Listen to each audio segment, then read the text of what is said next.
We're going to introduce Brian Quick and his family. I think he's going to come up with Rob. Yep. Fantastic. How about a round of applause?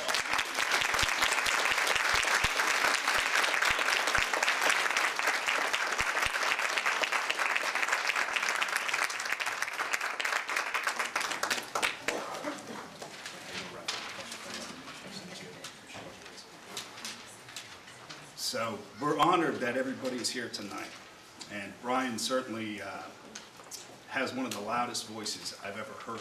He's asked for me to speak to him tonight, but anybody that's gotten to know Brian, she knows him, man. So you know his spirit, I'm sure he'll have some other words tonight too as we go through this. But we are very happy, very honored to have everybody here tonight.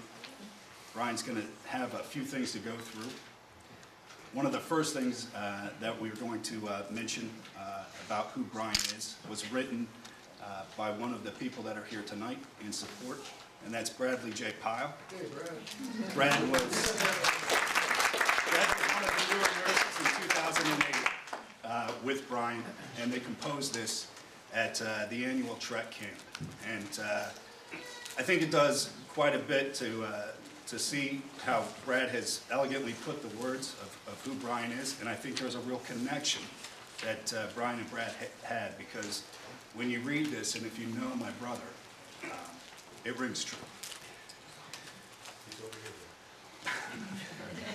So the title of the poem is I Am, and it goes like this. I am Brian Quick. I wonder how today will go. I hear the subtle noises of camp. I see the browns, greens, and earthy shades. I want to have some fun today. I am Brian Quick. I pretend I like my new nurse. I feel cool here in the shade. I touch everyone around me. I worry? No, not me. I cry only when I use my eye drops. I am half man, half beast. I understand the ways of the world. I say, we will do things my way. I dream my friends will live a good life. I try to be the best person I know how. I hope Notre Dame has a winning season. I am Brian Quick.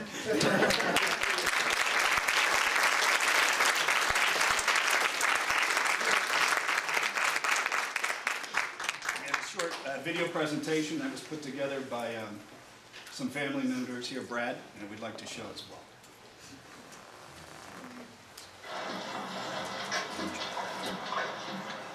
In the U.S., there are more than 5 million Americans living with disabilities as a result of traumatic brain injury, and all of our stories are different. My name is Brian Quick. The story I'm about to share is my own. I was born July 16, 1978 in Houston, Texas.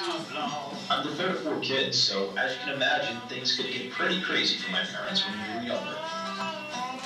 And don't let looks deceive you. We might seem like angels, but my older brother Rob and I were constantly getting into fights. But when push came to shove, we had each other's backs no matter what. Growing up, we moved around a lot. From Indiana to Ohio, Ohio down to Texas, Texas over to Oklahoma, and then back up to Indiana. Apart from my parents, we were all born in different states. In August of '89, we made our final cross-country trek, moving into this house in Medford, New Jersey. At the time, none of us could imagine how much our lives were about to change in just 18 months. The accident occurred actually a little ways behind me. On December 18, 1990, I was hit by a car while riding my bike home from the store with a friend. I was a quarter mile from my house and just 12 years old. I wasn't wearing a helmet and my head injuries were severe. I was life-flighted to Cooper Hospital in Camden, where doctors scrambled to save my life. And because of the efforts of those doctors, I'm lucky enough to be able to say that this is where my story begins and not where it ends. After several months rehabbing in the hospital, I was able to move back home. I would require 24-hour nursing care, but the nurses who have come into my life have become a part of my family. I like to think I've rubbed off on them at least as much as they've helped me. But I've adjusted, and with a little hard work, I've been able to accomplish a lot that I'm proud of. In 1996, I graduated high school and went on to graduate from Burlington County Special Services a few years later. I've even become an advocate for others with brain injuries, meeting with Vice President Al Gore at the White House and developing a close relationship with Warren Buffett. In 2000, I joined Bancroft State Treatment Services. The program gets me out of the house and gives me something to do during the day. More importantly, it's given me an opportunity to develop a friendship with others in the brain injury community. Now what's that? My life has changed a lot since my accident, but I haven't let it slow me down, and I certainly haven't let it define me. Just ask the people who know me best. When I look at Brian, I see my son, I see my inspiration, and I see my hero.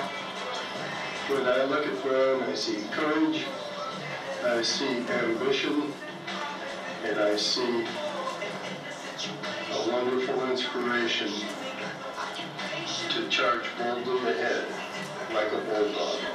I see Brian as my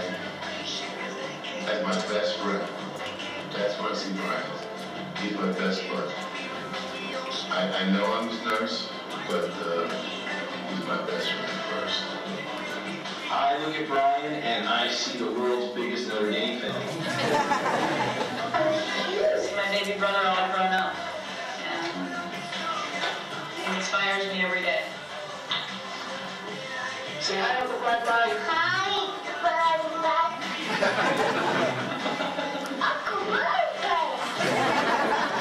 My name is Brian Quick, and I'm one of the 5 million Americans living life with a brain injury.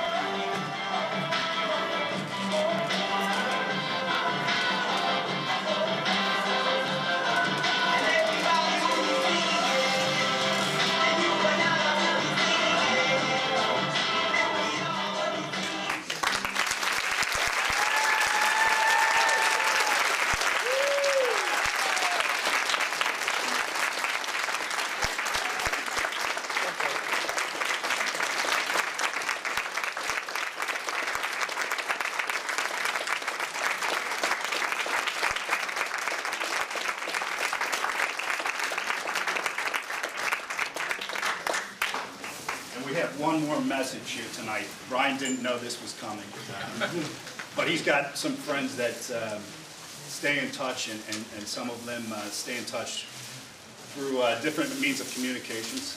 One of his good friends here, was mentioned, was Warren Buffett, and Brian doesn't know this is coming. This is from his friend